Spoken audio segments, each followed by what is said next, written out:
Proper motive power work in the depot is an important feature of operating efficiency. The routine work of the shed is just as important as are the periodical inspections, service and general repairs.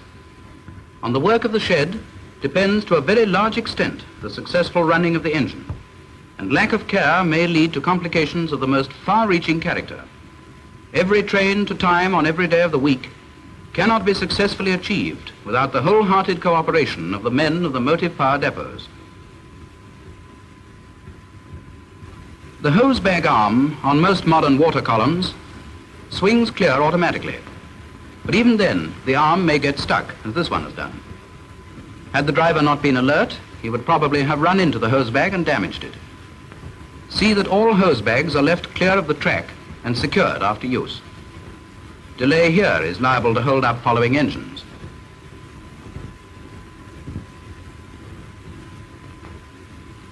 Unlike this one, the engine should be set so that the hose bag is central over the hole in the tender. Otherwise, it'll probably fly out.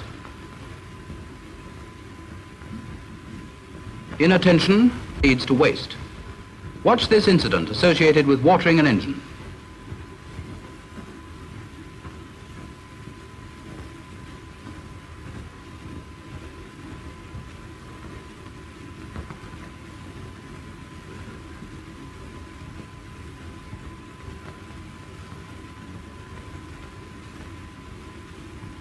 The LMS uses 9,600 million gallons of water a year for motive power purposes at a cost of £300,000.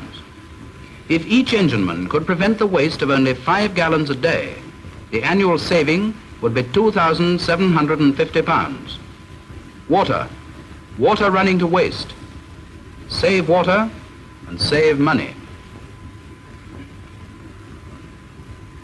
There are many wrong ways of coaling an engine, but only one right way. Modern coaling plants, though automatic in their working, need to be used intelligently.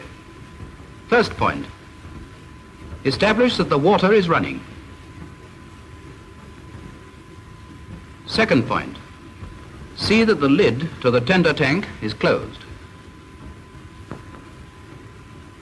Thirdly, if this engine had been properly coaled, the pieces wouldn't have fallen off the tender.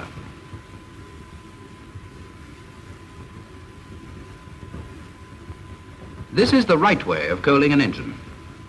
Resist the temptation to put on that last 10 hundredweight. Half of it will spill at the plant, the other half will drop off in the yard or on the permanent way. The LMS uses 5.5 million tons of coal a year, which costs £4 million. An appreciable portion of it never goes into the firebox. In the interests of efficiency and economy, in your own interests, this waste must be stopped.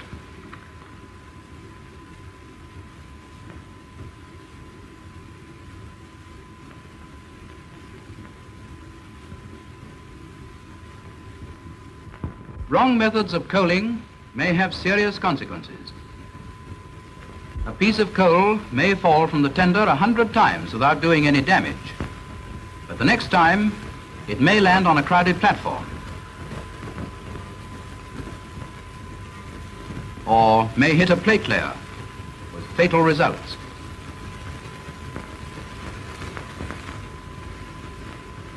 From the coaling plant to the ash pits, proper regulation should ensure that both pits, where there are two, are used to advantage. Dislocation and delay are caused by a number of engines being on one road, none on the second. When going onto an empty pit, take up the furthest forward position, or you'll block the road for any following engine.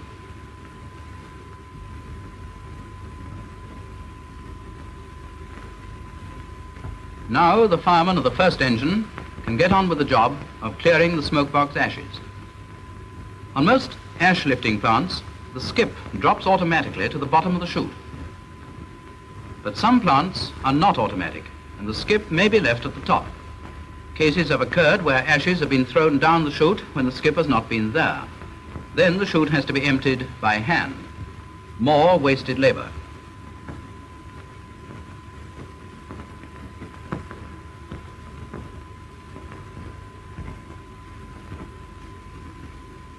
Engines should receive a careful examination by the driver.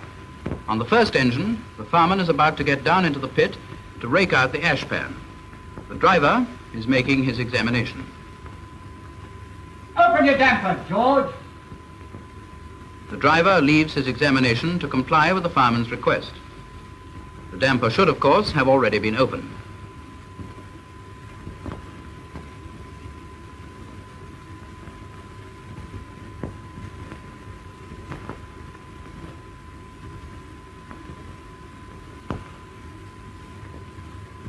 Returning, the driver resumes his examination at a different point from the one at which he left, so that he misses entirely the broken brake block on the rear driving wheel. Engine should receive a careful examination by the driver.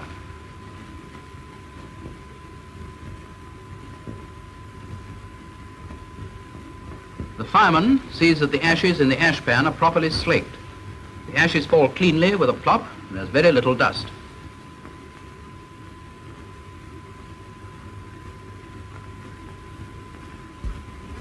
It is essential that the firebox should be left clean. Clinker left in the corners makes it difficult to keep up a good fire when the engine is on the road.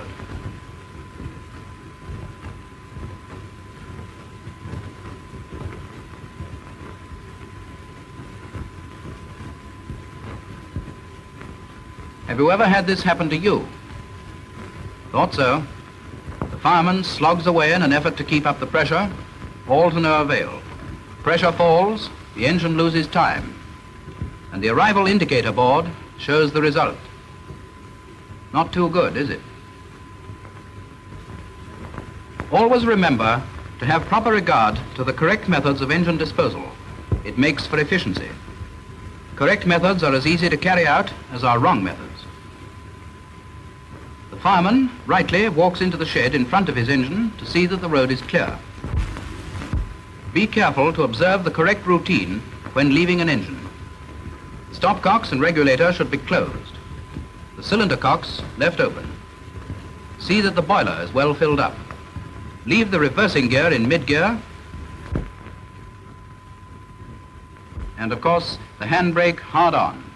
Then you know your engine is safe.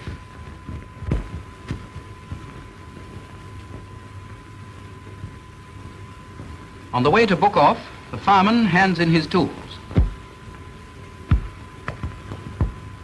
Dirty. Yes, we thought so too by the untidy look of the bucket.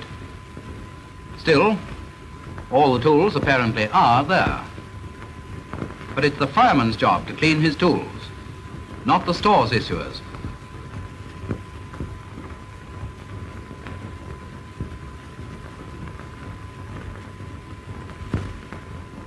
And so, to wash.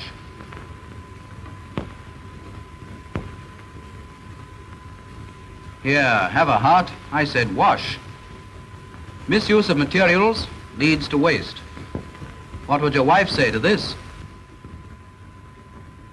Proper motive power work in the depot is an important feature of operating efficiency. Every train to time on every day of the week cannot be successfully achieved without the wholehearted cooperation of the men of the motive power depots.